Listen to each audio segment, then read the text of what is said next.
పంతం నానాజీపై పవన్ సీరియస్ గా ఉన్నారు. కాకినాడ రూరల్ నియోజకవర్గంపై జనసేన స్పెషల్ ఫోకస్ పెట్టింది. జనసేన ఎమ్మెల్యే పంతం నానాజీ తీరుపై అసంతృప్తి వ్యక్తం చేస్తున్నారు. వరుసగా వివాదాల్లో నానాజీ నిలుస్తున్నారు. సెటిల్మెంట్లు, దందాలు, బంధుప్రీతిపై ప్రజల్లో వ్యతిరేకత పెరిగిపోతుంది. పార్టీకి తలనొప్పిగా మారడంటూ కూడా పవన్ ఆలోచనలో ఉన్నారు. ఇక నానాజీకి ప్రత్యామ్నాయంగా కొత్త నేతకు కాకినాడ రూరల్ బాధ్యతలు అయితే చేపట్టారు. మాజీ ఎమ్మెల్యే పెండెం దొరబాబుకు ఇన్ఛార్జ్ పదవినిచ్చారు. దొరబాబుకు గ్రౌండ్ క్లియర్ చేస్తున్నారని కూడా పవన్ క్లియర్ గా అర్థమవుతుంది. ఇక కాకినాడ రూరల్ నియోజకవర్గంలో జనసేనలో పరిస్థితులు అయితే వేడెక్కుతున్నాయని చెప్పాలి. ఎమ్మెల్యే పంతం నానాజీ వ్యవహార శైలిపై మీద పార్టీ అధినేత పవన్ కళ్యాణ్ తీవ్రమైన అసంతృప్తిని వ్యక్తం చేస్తూ ఉన్నారు. ఇక ఇటు వివాదాలు అయి ఉండొచ్చు, సెటిల్మెంట్లు, దంతాలు, బంధుప్రీతి ఆరోపణలతో అయితే వరుసగా వార్తల్లో నానాజీ నిలుస్తున్నారు. పార్టీకి తలనొప్పిగా మారడనే అభిప్రాయం కూడా జోరుగా వ్యక్తం అవుతుంది. ఇదే అంశంపై పూర్తి సమాచారం మా ప్రతినిధి కిరణ్ అందిస్తారు. చెప్పండి కిరణ్, ఇప్పుడు మొత్తానికైతే పవన్ కళ్యాణ్ పంతం నానాజీపై సీరియస్ గా ఉన్నారని తెలుస్తోంది. ఇటువైపు పంతం నానాజీ పార్టీకి కూడా తలనొప్పిగా మారారు అన్న అభిప్రాయం కూడా వ్యక్తం అవుతుంది. దీన్ని ఎలా చూడాలి? అమూల్య, కాకినాడ రూరల్ ఎమ్మెల్యే పంతం నానాజీ ఏదైతే 2024 ఎన్నికల్లో ఆయన జనసేన పార్టీ నుంచి గెలిచారు. గతంలో ఆయన కాంగ్రెస్ పార్టీలో ఉండేవారు. కాంగ్రెస్ పార్టీ నుంచి తర్వాత జరిగిన రాజకీయ పరిణామాల క్రమంగా ఏదైతే జనసేన చేరారు. జనసేనలో 2024 కాకినాడ రూరల్ టికెట్ తెచ్చుకున్నారు, గెలవడం జరిగింది.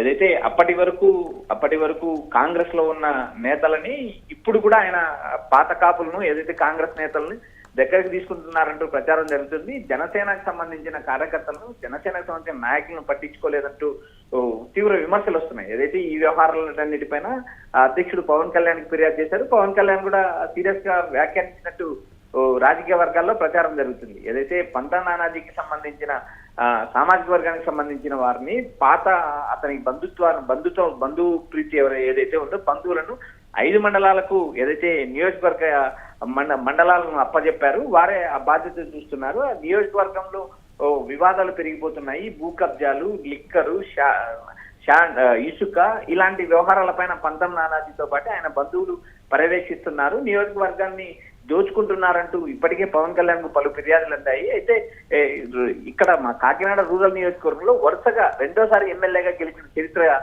ఎవరికి లేదు. గతంలో ఏదైతే కురసాల కన్నబాబు 2009లో గెలిచారు, 2014లో ఓడిపోయారు, ఆయన 2019లో గెలిచారు. అయితే వరుసగా 2 సార్లు 3 సార్లు కాకినాడ రూరల్ నియోజకవర్గం నుంచి గెలిచిన పరిస్థితి లేదు. 2009లో కాకినాడ రూరల్ నియోజకవర్గం ఏర్పడింది. ఈ నియోజకవర్గంలో వరుసగా ఒకసారి గెలిచిన వ్యక్తి రెండోసారి గెలవకోకుండా ఉండే పరిస్థితి ఉంది. ఇప్పుడు 2024 ఎన్నికల్లో ఏదైతే పంతం నానాజీ గెలిచారు. వచ్చే ఎన్నికలకు ఇక్కడ మరో నేతను ప్రొజెక్ట్ చేయడానికి, మరో నేతలకు ఇన్ఛార్జ్ ఇవ్వడానికి కూడా ఇప్పటికే పవన్ కళ్యాణ్ పావులు కదిపినట్టు సమాచారం అనిపిస్తుంది. అమూల్య, రైట్. మరి ఇప్పుడు చూసుకుంటే కాకినాడ రూరల్లో ప్రజాభిప్రాయం ఎటువైపు ఉందంటారు? నానాజీకా లేదా దొరబాబు వైపా? అమూల్య, రాజకీయాల్లో ఇప్పటికిప్పుడు ప్రజెంట్ పంతం నానాజీ ఎమ్మెల్యేగా కొనసాగుతున్నారు. ఆయన స్థానంలో మరో ఇన్ఛార్జిని పెట్టడానికి పవన్ కళ్యాణ్ సాధిస్తారా లేదా అనేది కూడా రాజకీయ వర్గాల్లో ప్రచారం జరుగుతుంది. ఏదైతే పెండం దొరబాబు, వైఎస్ఆర్సీపీ మాజీ ఎమ్మెల్యే పెండం దొరబాబు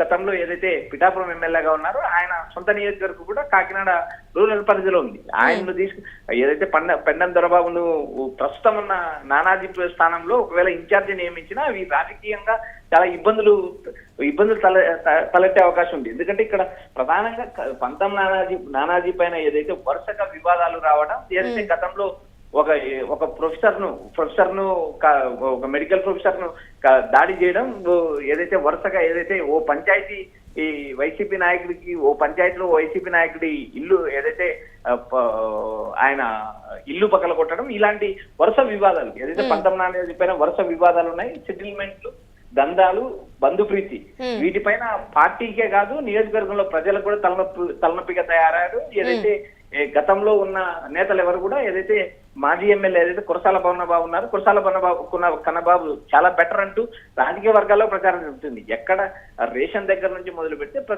ప్రతి దందాలో కూడా ఏదైతే పంతం నానాజీ ఉన్నారంటూ నియోజకవర్గ ప్రజల నుంచి పవన్ కళ్యాణ్ పలు ఫిర్యాదులు ఉన్నాయి. వీటిపైన చర్య తీసుకోవాలంటూ పంతం నానాజీ పైన చర్య తీసుకోవాలంటూ పవన్ కళ్యాణ్ కోరిన సందర్భం కూడా ప్రస్తుతానికి ఏదైతే ఆయన పైన వస్తున్న ఆరోపణల పైన పవన్ కళ్యాణ్ కూడా సీరియస్ గా దృష్టి సాధించే సమాచారం పలుసార్లు వార్నింగ్ ఇచ్చారు. రాబోయే రోజుల్లో ఏదైతే పవన్ తన పందాన్ని మార్చుకుని ఏదైతే పెండం దొరబాబుకి ఇన్ఛార్జ్ ఇస్తారని ఇప్పటికే నియోజకవర్గంలో ఒక ప్రచారం జరుగుతుంది. అయితే ఎన్నికల సమయం మరింత సమయం ఎన్నికలకు ఉంది.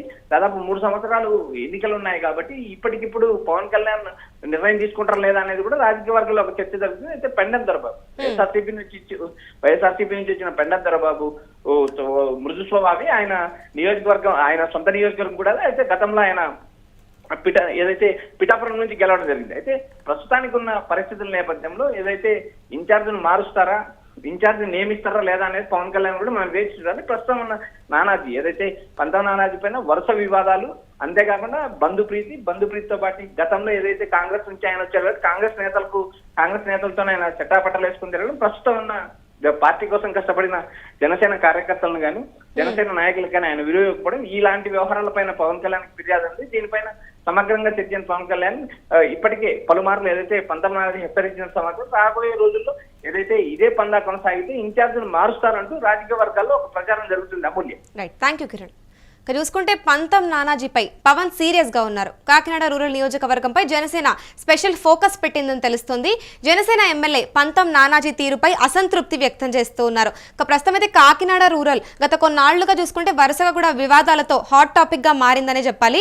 జనసేన ఎమ్మెల్యే పంతం నానాజీ ఎన్నికల తర్వాత ప్రజలకు చేరువ కావాల్సిన సమయంలో ఒక వింత ఆరోపణలతో వార్తల్లో అయితే నిలుస్తున్నారు. ఇక సెటిల్మెంట్లు, భూమి లావాదేవీలంటూ బంధువులకు ఇచ్చే ప్రాధాన్యం, స్థానిక నేతలతో తగాదాలు, ఈ అంశాలన్నింటిపైన కూడా ప్రజల్లో గట్టి వ్యతిరేకత నెలకొంది. పార్టీలో కూడా అసంతృప్తి పెరగడం అయితే మొదలైపోయింది.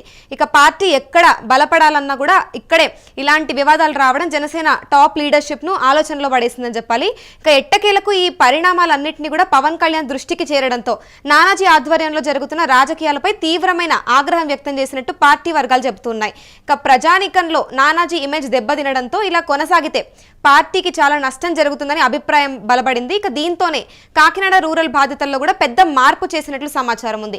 ఎన్నికల్లో మంచి పట్టు ఉన్న మాజీ ఎమ్మెల్యే పెండం దొరబాబును పవన్ కళ్యాణ్ ప్రత్యేకంగా పిలిచి ప్రాంతీయ రాజకీయాలపై పూర్తి వివరాలు తెలుసుకున్నారని చెబుతున్నారు. ఇక అక్కడి పరిస్థితులను అర్థం చేసుకున్న పవన్ దొరబాబుకు స్పష్టమైన సూచనలు ఇస్తూ గ్రౌండ్ లో పార్టీని బలపరచండి, ఇక ప్రజల్లో మళ్లీ నమ్మకం తీసుకొచ్చేయండి అన్నట్టుగా మాట్లాడినట్టు తెలుస్తోంది. అందుకే దొరబాబుకు ఇన్ఛార్జ్ బాధ్యతలు అప్పగిస్తూ రాజకీయంగా పూర్తి సపోర్ట్ ఇచ్చేలా పవన్ నిర్ణయం తీసుకున్నారని తెలుస్తుంది. మరి ఇప్పుడు పవన్ కళ్యాణ్ నానాజీని కంప్లీట్ గా సైడ్ లైన్ చేస్తారా లేదా మరొక అవకాశం ఇస్తారా అనేది మాత్రం ఇప్పుడు చర్చనీయాంశంగా మారింది.